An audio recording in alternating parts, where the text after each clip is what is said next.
तो संख्या बल के हिसाब से विपक्ष इस बार मजबूत है, इससे इनकार नहीं किया जा सकता है। और उसके पहले भी सरकार के फैसलों पर विपक्ष सदन के भीतर सवाल उठाता रहा है, सरकार को घेरने की कोशिश करता रहा है। और इस बात क्योंकि मजबूती से विपक्ष अपनी बात रखने के लिए तैयार है, तो सरकार के सामने कितनी बड़ी चुनौती है, इस पर चर्चा को आगे बढ़ाते हैं। हमारे साथ मेहमान जुड़ रहे हैं, परिचय करा दूं आपका। सरदार आरपी सिंह, प्रवक्ता भारतीय जनता पार्टी के मेरे साथ जुड़ रहे हैं। समीर चौगांकर साहब, वरिष्ठ पत्रकार मेरे साथ जुड़ रहे हैं। श्याम सुंदर सरन जी जुड़ रहे हैं, स्पोक्स पर्सन है हम के बिहार की पार्टी, सांसद हैं इनके जीतन राम मांझी, जिनको मंत्री भी बनाया गया है केंद्र सरकार में।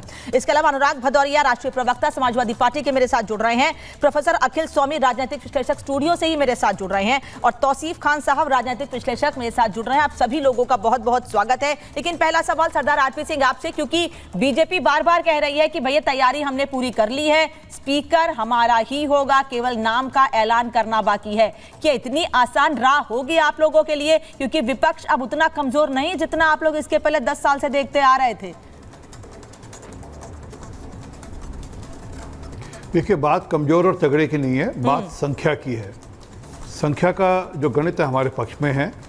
और आज एनडीए घटक जो है वो इंडी अलायंस से आगे है, इसलिए स्पीकर जो एनडीए तय करेगा वही स्पीकर बनेगा। और जो तय हो चुका होगा, मुझे पता नहीं अभी हुआ नहीं हुआ, परंतु जो तय हो चुका होगा या जो तय होना होगा वह स्पीकर बनेगा। क्योंकि अंतगत्वा तो पार्लियामेंट्री सिस्टम या लोकतांत्रिक प्रक्रिया या डेमोक्रेसी हेड काउंट से या नंबर से बढ़ चलती है। और मेरे जैसे का नंबर हमारे पक्ष में है, परंतु फिर भी विपक्ष की अपनी कोई सूझ हो, अपनी बात हो, और विपक्ष भी अपना कैंडिडेट खड़ा कर सकता है। अगर नहीं अगर के आपस में तालमेल होता तो विपक्ष तो ये कह रहा है कि अगर आपने हमको डिप्टी स्पीकर का पद शांतिपूर्ण तरीके से नहीं दिया तो हम निर्विरोध नहीं चुनने देंगे स्पीकर को, ये बात तो तय है। और अगर हंगामा होगा तो दिक्कतें आप लोगों को भी झेलनी पड़ेंगी स्पीकर को उतारने में और चुनाव करने में उनका। देखिए, जब द्रौपदी मुर्मू जी को राष्ट्रपति पद के लिए तय किया गया था एनडीए के द्वारा, तब इन्होंने तब भी विरोध किया था, तब अपना कैंडिडेट उतारा। अब भी इनको अधिकार है, विरोध कर सकते हैं, सब कुछ कर, कौन रोक सकता है इनको, इनका अधिकार है।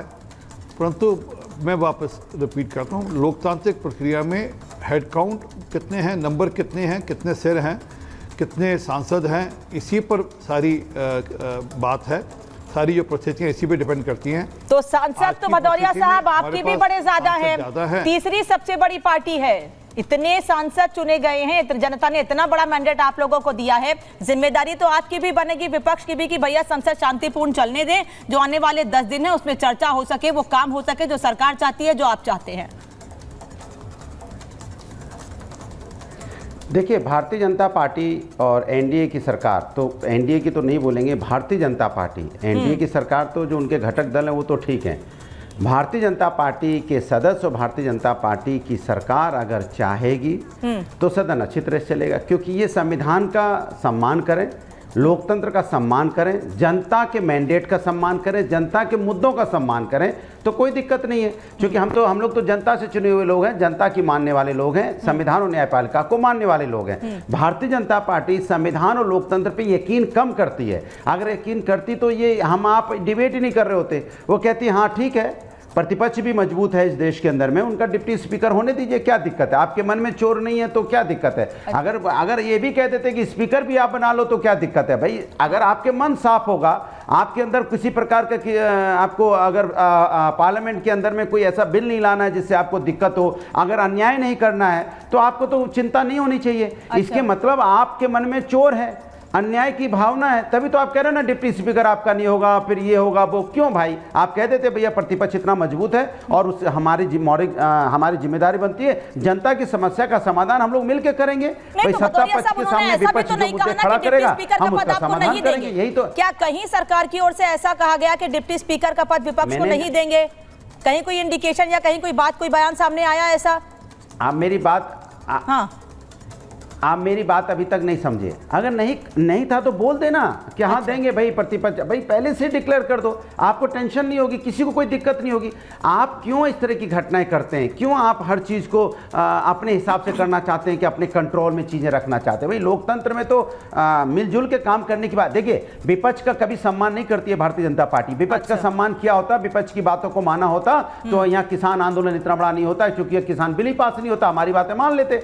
अगर हमारी बातें मानते हैं तो वो लोग हैं जो 150 सांसद को सस्पेंड कर देते हैं, सोचो आप, और बिल पास कर लेते हैं और फिर कहते हैं यार ये देखो ये हो गया वो। आपको याद होगा जिस तरह अभी जो जिस तरह का हंगामा नीट पे एग्जाम पे चल रहा है, इन्होंने बिल कब पास किया था? फरवरी में।